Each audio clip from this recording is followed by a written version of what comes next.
Porção diária de espiritualidade.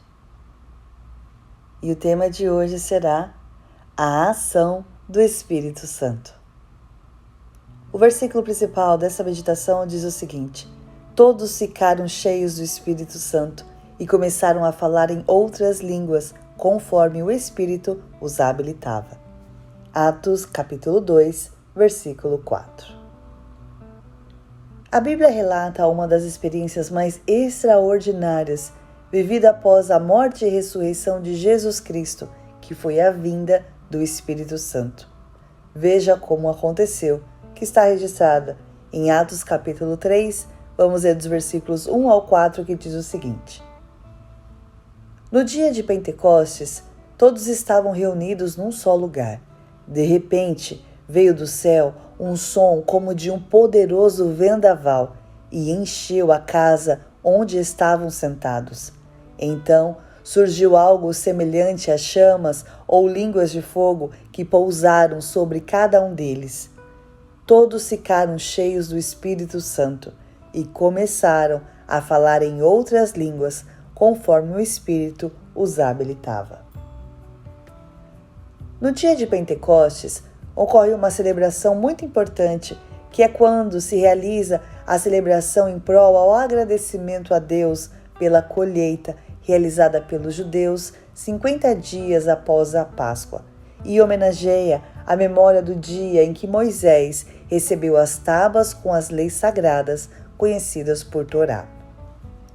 E como toda festa, esse dia estava cheio de pessoas e intencionalmente foi escolhido pelo Espírito Santo para mostrar um pouco daquilo que acontece ou que pode acontecer quando as pessoas ficam cheias dele.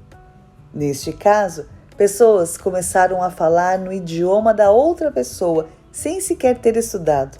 Alguns, quando viram, pensaram que estavam zombando e até bêbadas, e para este grupo, veja que o apóstolo Pedro relembrou, registrado em Atos capítulo 2, versículos 7 e 8, que diz o seguinte: Nos últimos dias, disse Deus, derramarei meu espírito sobre todo tipo de pessoa.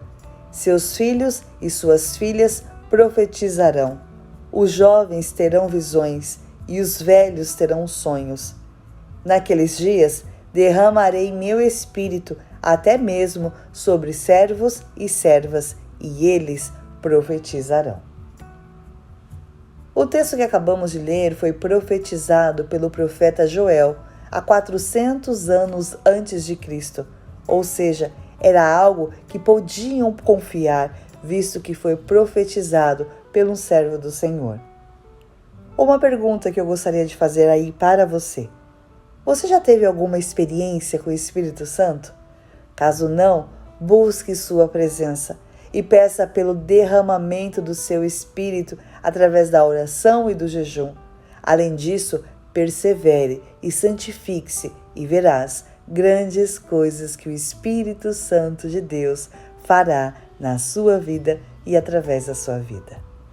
Deus te abençoe.